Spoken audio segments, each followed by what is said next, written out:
Kembali lagi bersama kami di podcast Pasuruan Always Fresh. Masih bersama dua narasumber. Beliau adalah ibu-ibu dokter, bagian dari Satgas penanganan COVID-19 di Kabupaten Pasuruan bidang kesehatan. Ada Dr. Ani Latifah, Kadinkes Pemkab Pasuruan.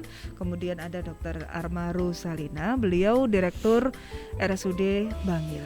Nah, Ibu, kalau tadi sudah disampaikan Dr. Ani, bagaimana sih kondisi yang terbaru yang ini rasanya kok bikin khawatir ya pasti, tapi kan kita juga harus tetap optimis Bu ya dengan disiplin protokol kesehatan atau prokes. Kemudian di rumah sakit Ibu, nah ini bagaimana juga biar masyarakat tidak khawatir Bu, ketar-ketir gitu ya, biar pasien biasa yang mengeluh sakit misalnya itu biar tidak ragu-ragu pergi ke RSUD Bangil. Pripun Ibu? Ya, baik, terima kasih Mbak Eka. Jadi para pemirsa, Rumah Sakit Bangil adalah rumah sakit rujukan COVID. Tapi tetap kami menyediakan pelayanan-pelayanan yang lain, sehingga masyarakat apabila membutuhkan pelayanan kesehatan yang lain itu bisa juga berobat ke Rumah Sakit Bangil. Tidak perlu khawatir atau takut untuk tertular virus COVID-19 di Rumah Sakit Bangil. Karena apa Mbak Eka? Karena tempat pelayanan kami itu berbeda, terpisah. Antara pelayanan yang COVID dan pelayanan yang non-COVID. Tentunya jaraknya jauh ya Bu? Jauh, tidak perlu khawatir gitu ya. Dan juga protokol kesehatan dijaga dan diatur dengan ketat di sana, di mana semua pengunjung harus melakukan cek suhu tubuh, kemudian disediakan fasilitas untuk cuci tangan ya, dan menggunakan hand sanitizer sebelum masuk ke area pelayanan. Itu mulai dari pit stop pertama Bu ya, di pintu masuk, di semua pintu masuk, dan dengan penjagaan juga dan petugas-petugas kami yang siap mengarahkan semua pengunjung ya, sehingga mematuhi protokol kesehatan, dan tentunya jangan lupa menggunakan masker. Pasti ya. Kalau nggak bermasker nggak boleh masuk area itu Bu ya. Ditunda dulu. Jadi diminta untuk menggunakan masker terlebih dahulu. Jadi demikian. Jadi tidak perlu khawatir. Karena apa? Karena kalau khawatir kemudian menunda jadwal kontrol dan sebagainya, ya obatnya tidak diminum, ini malah justru memperberat penyakit yang diderita. Jangan sampai nanti ICU-nya penuh ya Bu ya.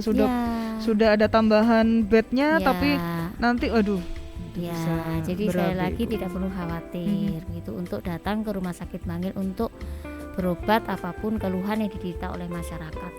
Dan juga untuk kasus-kasus gawat darurat yang sekiranya itu nanti jangan-jangan di Rumah Sakit Bangil di COVID kan nih gitu ya. Kemudian akhirnya tidak berobat ya, padahal itu ada ya Bu ya, kondisi darurat. Tidak ada. Semua itu hanya dengan tujuan antisipasi.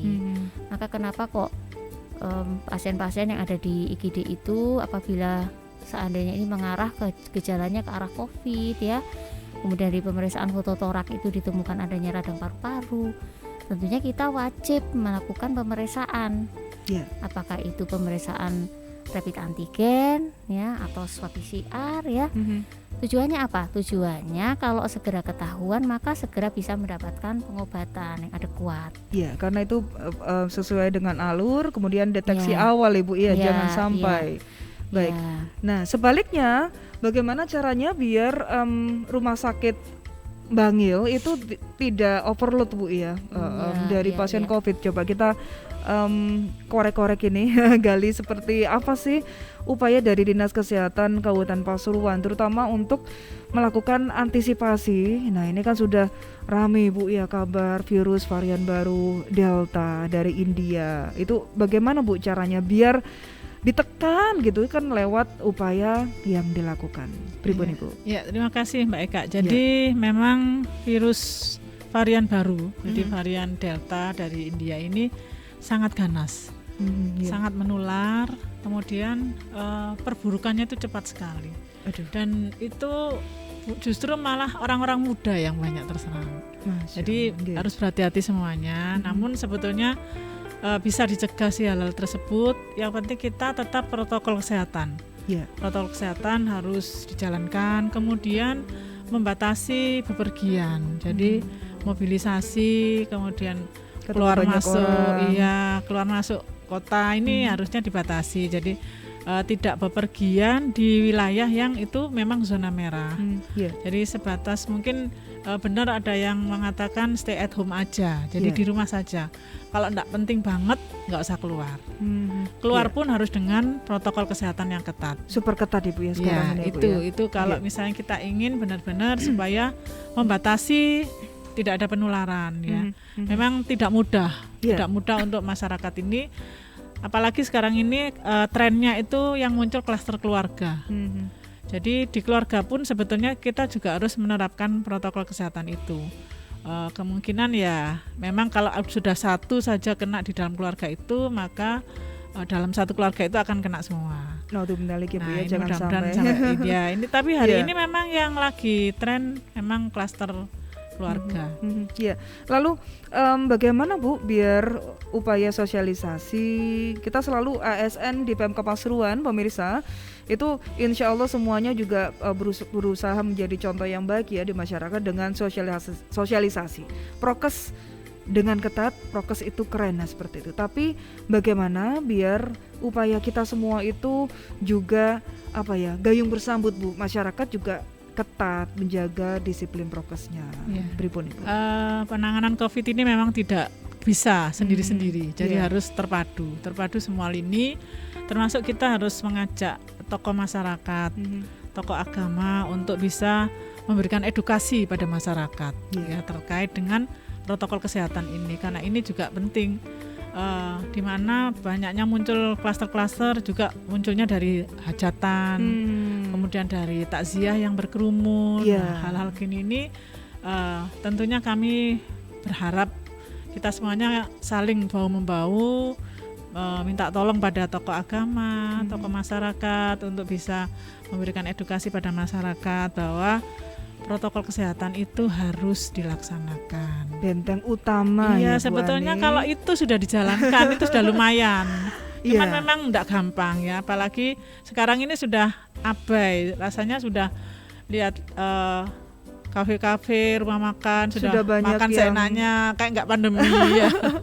Ya itu, kemudian masih ada kerumunan sampai malam kan, padahal kita kalau mau ketemu aja dibatasi maksimal 2 jam gitu ya. Jadi artinya protokol kesehatan itu benar-benar harus diterapkan, harus dilaksanakan. Terutama menahan diri Bu ya, Bu Arma, kemudian Bu Ani menahan diri. Misalnya nih, ini kan godaan luar biasa Bu ya, kalau ada teman gitu Bu ya. Ini testimoni Bu. Kalau ada teman curhat pengalaman pribadi. Misalnya jauh-jauh datang gitu kan, ayo Kak kita ngafe gitu. Ada kafe baru gitu. Antara mau berangkat melangkah ini ingat masih ada COVID Bu ya, tapi kalau mau gak berangkat ini juga teman baik. Nah seperti itu kan sama dengan ketika kita diundang hajatan Ibu. Nah itu kan juga kayak dilematis gitu ya Bu ya. Nah, ini bagaimana apa yang harus dilakukan oleh masyarakat yang sekiranya mengalami apa yang saya ceritakan tadi Bu ya. Itu hanya permisalan Bu, tapi barangkali pemirsa Elepas TV podcast Pasuruan Always Fresh itu juga banyak yang mengalaminya Ibu. Minimal kita menyampaikan pada masyarakat bahwa situasi saat ini itu sedang tidak baik ya. Sehingga butuh kesadaran semua pihak, termasuk teman-teman. Meskipun ada rasa kangen gitu, mungkin perlu ditahan sejenak untuk tidak nongkrong atau tidak kita ke kafe atau yang kayak sebelum pandemi. Lewat ini bisa ya Bu ya. Lewat gadget saja ya Bu ya sementara ya. Mungkin kalau mau kirim makanan lewat gadget aja. Kita lihat aja udah kenyang nanti. Atau ini Bu kirim tautan YouTube ya Bu ya. Artinya kita gitu ya. Mungkin kita saat ini agak membatasi ya. Jadi kita harus tahu diri bahwa memang durasi ketemu itu juga harus diatur. Jadi jangan dululah ya. Jadi kita mudah-mudahan aja pandemi ini lekas berlalu. Amin. Sebetulnya saya juga kangen pengen ngelencer-ngelencer sih ya. Udah setahun lebih kan kita nggak keluar sama sekali. Setahun lebih ya Bu ya. Awal Februari jadi ya Bu ya. Tidak masyarakat aja sih yang jenuh, kita juga apalagi yang menangani ini juga jenuh. Tapi sekali lagi karena situasi seperti ini butuh kerjasama semua masyarakat. Mudah-mudahan kita bisa ya, Bu. Iya, protokol kesehatan tuh harus dijalankan. Ya, itu sudah harganya tidak bisa ditawar, Ibu ya. Kemudian kalau tadi Dokter Ani menyinggung apalagi yang menangani jenuh gitu. Nah, ini kan juga kita sangat berempati kepada sahabat-sahabat nakes. Apa kabar Bapak Ibu atau Mbak Mas ya yang selama ini merawat dengan luar biasa begitu. Bagaimana Ibu biar tidak penuh, kemudian sebaliknya masyarakat juga tidak khawatir atau fobia pergi ke rumah sakit gitu ya, apalagi ke rumah sakit Bangil yang jadi rujukan atau rumah sakit lainnya tadi disebutkan Dr. Arma di Grati dan Prima Husada Sukarojo. Nah, pripun Ibu? Ya. Baik Mbak Eka dan para pemirsa. Yang perlu kita waspadai adalah saat ini virus varian baru. Tadi Dokter Ani sudah menyampaikan bahwa virus ini sifatnya lebih ganas. Virus ini mendapat perhatian bahkan WHO terus mengadakan penelitian dan secara epidemiologi dilacak keberadaan virus ini dan sudah banyak negara-negara yang sudah masuk virus varian Delta ini yang asalnya katanya dari India itu ya Mbak Eka ya, termasuk Indonesia, bahkan mungkin juga Kabupaten Pasuruan ya Dokter Ani ya, sudah muncul virus varian Delta ini. Nah, virus varian Delta ini virus yang ganas, bisa menyerang usia muda dengan perburukan yang cepat, begitu. Yaitu Bu bisa dijelaskan secara medis perburukan yang cepat itu misalnya saturasi oksigennya langsung bisa drop seperti itu atau bagaimana Bu? Nah, untuk fase dini pasien yang terkena COVID-19 itu Mbak Eka, itu pada fase awal gejala klinisnya itu biasanya diawali dengan batuk pilek ya seperti flu, bahkan tanpa batuk pilek juga bisa ya, hanya meriang, kemudian bisa juga demam tinggi. Atau nyeri otot ya, nyeri otot di persendian, kemudian perasaan beliur seperti mau pingsan dan seterusnya. Beliur mau pingsan itu kayak darah rendah gitu ya Bu? Nah begitu ya, seperti beliur gitu ya mau pingsan, itu gejala awal. Nah pada saat gejala awal ini sebaiknya masyarakat sudah harus langsung berobat ya, mencari pertolongan, apakah itu di puskesmas, di klinik ya, atau mau langsung ke rumah sakit silahkan. Yang penting jangan dibiarkan berlarut-larut.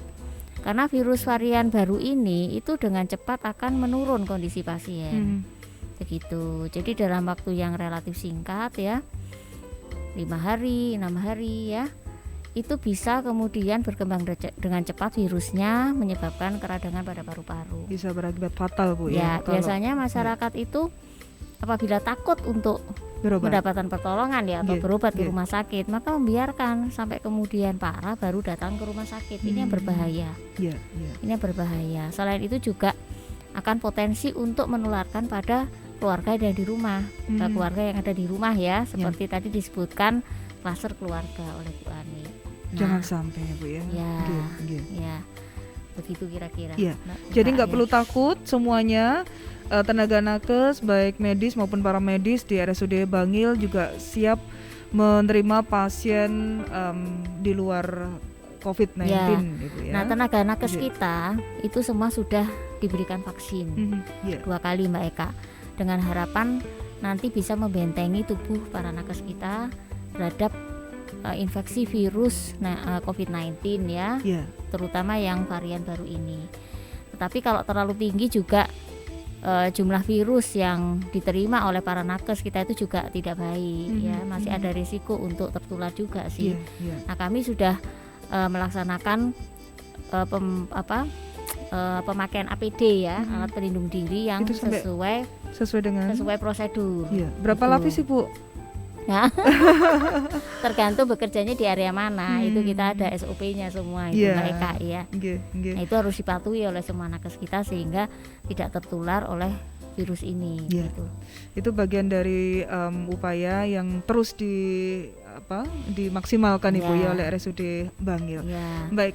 Kemudian ke Dokter Ani, bagaimana caranya biar masyarakat terutama di tingkat pedesaan kalau Pak Bupati itu menyampaikan gitu kan lewat arahannya di beberapa kesempatan gitu, bahwa desa, kemudian kepala desa terutama, kemudian lurah itu juga sangat berperan dalam mendisiplinkan masyarakatnya untuk melaksanakan prokes, terutama dengan pemantauan dan pengetatan pemberian izin misalnya Bu, ya izin yang keramaian di tingkat desa misalnya seperti itu dengan camat dan sebagainya.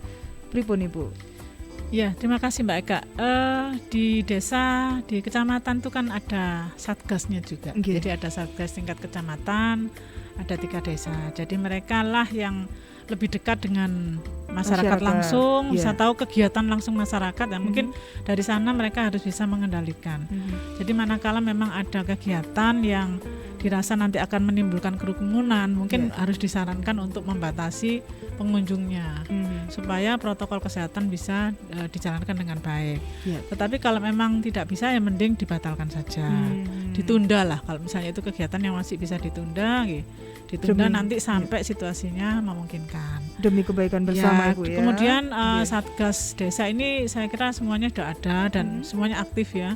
Termasuk men-tracing kalau misalnya ada pendatang baru. Nah, ini perlu dilihat ya dari mana, kemudian bagaimana dengan rapid antigennya. Kalau perlu mau di rapid antigen, monggo di puskesmas disiapkan. Yang itu yang disediakan untuk pendatang baru. Karena kan kita membatasi sebetulnya, mobilitas. Jadi ada pendatang dari luar kan harus kita tahu bahwa dia dari daerah mana, kemudian kondisinya kesehatannya seperti apa. Kalau puskesmas itu, kalau pustu pripun Bu? Bisa? Puskesmas di puskesmas. Yang puskesmasnya. Kalau puskesmas pembantu itu hanya membantu saat event-event yang harus dilakukan di desa. Begitu, siap. Nah, kalau seperti ini kan sudah terang benderang pemirsa.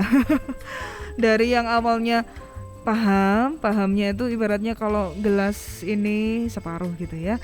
Kita kedatangan Ibu Ani dan Ibu Arma ini semakin penuh gelasnya, isinya itu dengan informasi dan update terbaru seperti apa upaya penanganan COVID-19 di Kabupaten Pasuruan. Baik, Ibu Arma, Dokter Arma, kemudian Dokter Ani, terima kasih rawipun. Sama-sama. Mudah-mudahan, terima kasih. Mudah-mudahan kita semua diberi kesehatan, terutama amin. Terutama tenaga medis Bu ya, dan para medis yang terus berjuang di garda depan, dan tidak ketinggalan yang juga sebagai pejuang COVID-19 adalah kita semuanya masyarakat, bagian dari masyarakat, bagaimana bisa disiplin protokol kesehatan seperti itu Ibu ya. Baik. Ya, terima kasih untuk pemirsa Elopas TV, podcast Pasuruan All Express. Mudah-mudahan kita semua selalu dijauhkan dari mara bahaya dari pandemi yang masih bersama kita, tentunya dengan selalu disiplin protokol kesehatan. Jangan sampai kendor ya, karena sewaktu-waktu untuk virus corona itu bisa menghampiri kita semua kalau kita lengah sedikit saja, nyawa taruhannya. Terima kasih rawuhipun, matur nuwun. Sama-sama. Ya, assalamualaikum warahmatullahi wabarakatuh. Waalaikumsalam warahmatullahi wabarakatuh. Sampai jumpa lagi. Kita punya tagline bersama Ibu ya. Apa tagline-nya? Disiplin protokol kesehatan itu keren. Ya, terima kasih. Sampai jumpa.